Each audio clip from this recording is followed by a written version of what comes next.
ایسے کتنے واقعات ہیں جن میں پاک دامن لوگوں نے اللہ سے دعا مانگی تو پروردگار نے فوراً قبول فرما لی۔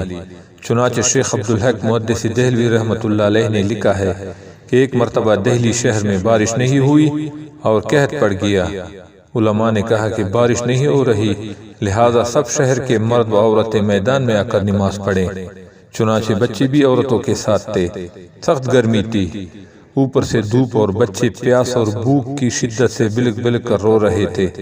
مردوں نے بھی رو رو کر دعائیں مانگی اور عورتوں نے بھی سسکیوں سے دعا مانگی، مگر بارش برسنے کے کوئی آثار نہیں تھے۔ صبح سے لے کر عصر کا وقت ہو گیا۔ ایک نوجوان اونٹ کی نکیل پکڑ کر قریب سے گزرا۔ اونٹ کے اوپر کوئی پردے میں سوار تھا۔ اس نے اونٹ کو روکا اور لوگوں سے پوچھا کہ یہاں کیوں جمع ہو؟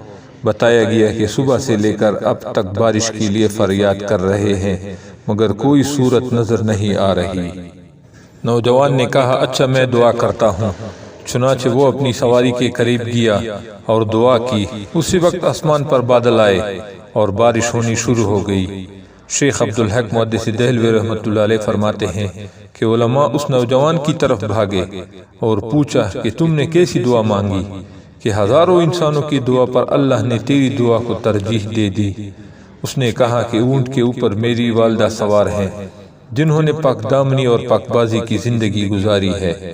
میں سواری کے قریب آیا اور اپنی والدہ کے دوپٹے کا کنارہ پکڑ کر دعا مانگی ہے، اللہ میں ایک پاک دامن ماں کا بیٹا ہوں، میں اپنی والدہ کی پاک دامنی کا واسطہ دیتا ہوں، اپنی رحمت کی بارش برسا دے۔